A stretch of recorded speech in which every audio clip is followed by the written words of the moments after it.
नमस्कार दोस्तों, कैसे हैं आप लोग। आशा करता हूँ बहुत अच्छा होंगे। हम आपको बताने जा रहे हैं कि भगवान राम हनुमान जी को मृत्युदंड क्यों देना चाहते थे। बात बने रहे वीडियो के लास्ट तक। चलिए शुरू करते।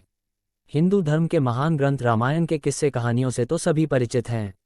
हनुमान की भक्ति के बारे में भी सब जानते ही हैं। वो प्रभु राम के सबसे बड़े और प्रिय भक्त थे। हिंदू धर्म के महान ग्रंथ रामायण के किस्से कहानियों से तो सभी परिचित हैं। हनुमान की भक्ति के बारे में भी सब जानते ही हैं। वो प्रभु राम के सबसे बड़े और प्रिय भक्त थे। फिर ऐसा क्या हुआ कि श्री राम हनुमान को मौत के घाट उतारने के लिए तैयार हो गए। यही नहीं, जब हनुमान जी को मृत्यु प्राप्त नहीं हुई तो उन पर ब्रह्मास्त्र से प्रहार भी किया। आइए जानते हैं कि ऐसा क्या हुआ था कि भगवान राम को उनके सबसे प्रिय भक्त को मृत्यु दंड देना पड़ा। एक बार सभी महान संत और ब्राह्मण गण सभा में उपस्थित हुए। देव ऋषि नारद, वशिष्ठ, विश्वामित्र जैसे बड़े बड़े विद्वान चर्चा करने के लिए इकट्ठा हुए थे कि क्या राम का नाम श्री भगवान राम के अस्तित्व से बड़ा है। संकट मोचन हनुमान भी इसी सभा में मौजूद थे, लेकिन वो कुछ बोल नहीं रहे थे। चुपचाप मौन अवस्था में वो मुनिगणों की चर्चा को ध्यानपूर्वक सुन रहे थे। नारद का मत था कि भगवान राम का नाम स्वयं भगवान राम से भी बड़ा है और ये साबित करने का दावा भी किया। अब चर्चा समाप्त हुई तो सभी साधु संतों के जाने का समय हुआ। नारद जी ने चुपके से हनुमान को सभी ऋषियों का सत्कार करने के लिए कहा, सिवाय विश्वामित्र के। दलील ये दी कि विश्वामित्र तो एक राजा हैं।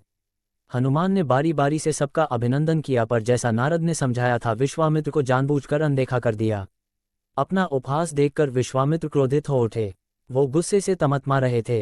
विश्वामित्र ने राम भक्त हनुमान की इस गलती के लिए मृत्यु दंड देने का वचन लिया। भगवान राम हनुमान से बहुत प्रेम करते थे, लेकिन विश्वामित्र भी उनके गुरु थे। गुरु की आज्ञा न टल जाए, इसलिए राम ने हनुमान को मृत्युदंड देने का निश्चय कर लिया। हनुमान को जब इस बात का संज्ञान हुआ कि श्री राम उसे मारने आ रहे हैं तो वो कुछ समझ नहीं पाए कि ऐसा क्यों हो रहा है। तब ऋषि नारद ने उन्हें राम नाम जपते रहने की सलाह दी। एक वृक्ष के नीचे बैठे हनुमान जय श्री राम का जाप करने लगे।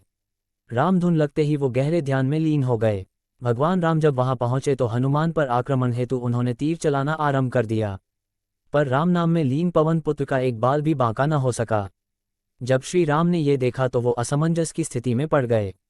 उन्होंने मन ही मन में विचार किया कि जो भक्त मेरा नाम जप रहा है उसकी मैं तो क्या कोई भी कुछ नहीं बिगाड़ सकता।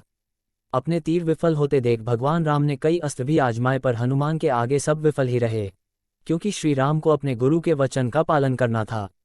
भगवान राम ने फिर प्रलयंकारी ब्रह्मास्त्र का प्रयोग किया। भगवान राम का नाम जपते हनुमान पर ब्रह्मास्त्र का भी कोई असर न हुआ।